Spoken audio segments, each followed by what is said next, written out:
So here's a question that's always bothered Phil.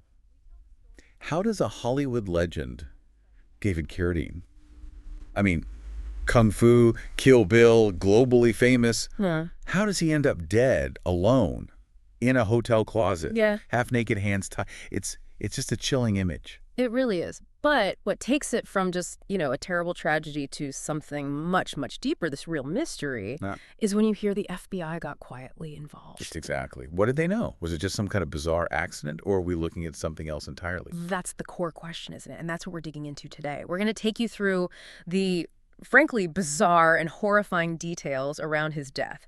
This was June 4th, 2009, in Bangkok, Thailand. Right. And our mission here is really to unpack those first assumptions, the ones that spread like wildfire, and then look hard at the troubling questions and all the conspiracy theories that just keep swirling. Okay, so let's set the scene. Carradine was in Bangkok. Right, he'd flown over for a film called Stretch.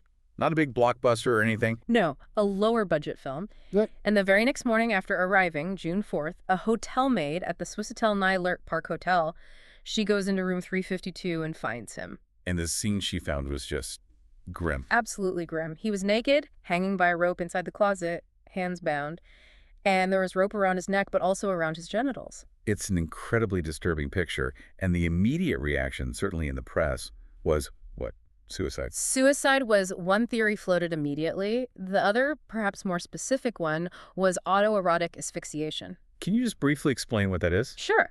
It's a practice, a dangerous one, where someone restricts their own oxygen, usually with ropes or ligatures, to try and heighten sexual arousal. Tragically, it often leads to accidental death. So that became the sort of dominant narrative very quickly. It did, accident or suicide, but the family, they pushed back immediately hard. Yeah, Carradine was 72, but everyone said he was full of life, really excited about this film project. Exactly. He'd talked to his wife, Annie, and his assistant just the day before. No signs of depression, nothing like that. And his brother, Keith Carradine, he was very clear, quoted saying, "David was murdered." That's a powerful statement right from the start. Absolutely. And it wasn't just talk. That statement really kicked off a counter-investigation. While the Thai police, Lieutenant Tirapap Luansang, Lieutenant Colonel Piram Jantraparam, their initial statements were quite consistent. What were they saying officially? Found naked, hanged himself with a curtain cord, dead at least 12 hours, no sign of a struggle. They leaned towards accidental suffocation, partly because there was no suicide note, and because of those dual ropes, neck and genitals. Okay. And you also had Pornthip Rajanasunan. She's the director of Thailand's Central Institute of Forensic Science. She also publicly suggested it looked like autoerotic asphyxiation. So the official Thai position seemed pretty set, pointing towards a tragic, maybe kinky accident, but the family just wasn't having it. Not at all. Their skepticism was deep, and they took action. What did they do? They hired their own team.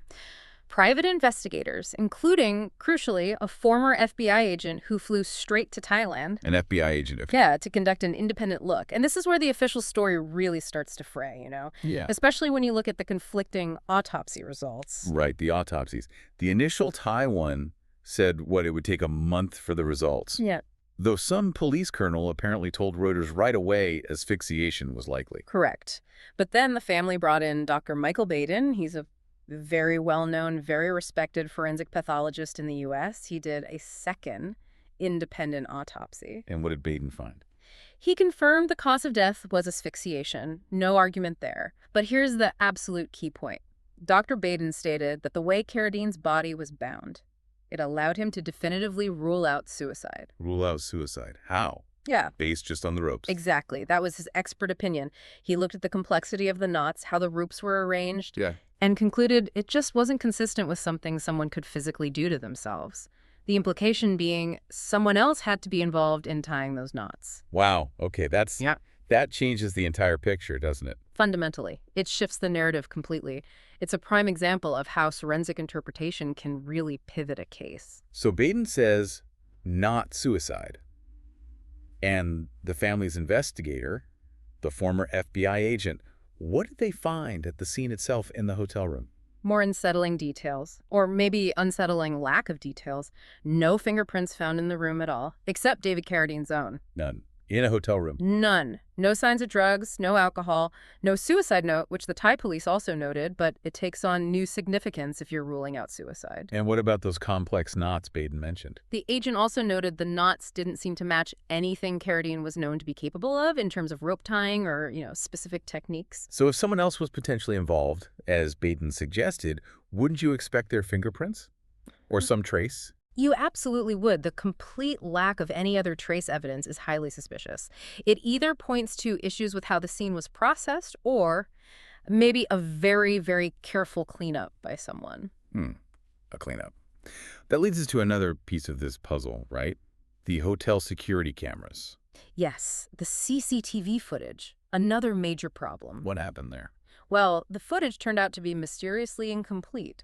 Some key clips from critical time periods were apparently gone. Missing. How convenient. And other clips reportedly showed possible unidentified people on Carradine's floor around the time of his death, but their identities were never determined, never explained. So crucial video evidence is either missing or inconclusive. Pretty much. It just adds another layer of murkiness. You have a potential crime scene with no foreign prints, complex bindings suggesting another person, and then the security footage that might have shed light. It's incomplete. This vacuum of solid information, these contradictions, is like fuel for speculation, isn't it? Absolutely. And the whispers started almost immediately. All sorts of theories began bubbling up from Hollywood, from Thailand, online. What kind of things were people saying? Oh, it ranged wildly. Some theories suggested Carradine had been digging into things he shouldn't have, maybe researching underground martial arts cults. Cults? Seriously. That was one rumor. Others said he'd made powerful enemies, either in the film industry or locally in Thailand. There was even talk about secret societies, weird death rituals, stuff like that. Sounds like something out of a movie itself. It does, but then there was a more specific and frankly much darker claim that gained some traction. Which was? The idea that he was actively investigating child trafficking networks operating in Southeast Asia. Wow. That's a heavy accusation. Extremely heavy. And the source we looked at specifically noted this claim, echoed allegations surrounding other celebrity deaths that were also linked, however tenuously, to exposing similar kinds of organized crime. But were any of these leads, these rumors, ever actually followed up by officials? The cults, the trafficking investigation? No, and that's crucial. They were largely dismissed as just conspiracy theories. There was no official investigation into any of these claims as far as we know. So they just hang there unresolved, adding to the mystery. Exactly. The lack of any official follow-up on such serious allegations just allows the speculation to keep going. It fills the void left by the unanswered questions. Okay, so officially, the case is essentially closed in Thailand, right? Yeah. But it wasn't the end of the story legally. No, not quite. David Carradine's wife, Annie, she later filed a wrongful death lawsuit. Against whom? Against the production company making the film stretch. Her claim was that they were negligent, that they effectively abandoned him the night he died when he didn't show up for a planned dinner with the film crew. She was trying to hold them accountable, perhaps force out more information. That seemed to be the goal. Seeking accountability, maybe answers, but like so much else in this case. It just faded away. Pretty much. The lawsuit was quietly settled out of court, and importantly, the terms of that settlement were sealed. Confidential. Sealed. So we don't know what, if anything, was agreed upon or admitted. Correct. It's common in civil suits, but in a case like this, already so filled with secrets and unanswered questions, a sealed settlement just adds another layer of, well, frustration. So let's recap where this leaves us. To this day, no one has ever been charged in connection with his death. No suspects officially named or questioned. Nope. The case remained officially closed by the Thai authorities. The settlement is sealed. The questions remain. So when you step back and look at everything, despite the official closure, despite the settlement, what really happened in room 352? That's still the question, isn't it? It absolutely is. Was it, after all, just a private, tragic accident involving autoerotic asphyxiation, perhaps initially mishandled or misinterpreted? Or maybe a mistake that certain parties had reasons to obscure. That's another possibility. Or was it something more sinister? Did someone want David Carradine silenced? And if they did, what could he possibly have known or been about to expose that was so dangerous? We've laid out the conflicts.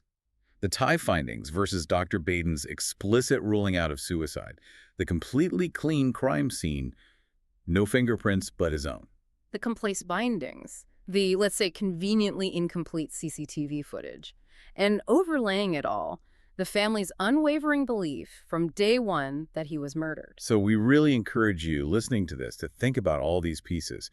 Weigh the conflicting details for yourself. Yeah, consider the stark difference between the official story and the findings of an independent, respected pathologist like Baden. Think about that lack of forensic evidence, the missing video. What does it really mean when the official narrative leaves so many fundamental questions just hanging in the air, especially with someone this famous whose death got so much attention? It leaves you wondering, doesn't it, about how truth gets constructed, or sometimes obscured, particularly in these high-profile cases, and maybe about what other stories remain hidden behind official conclusions and sealed documents.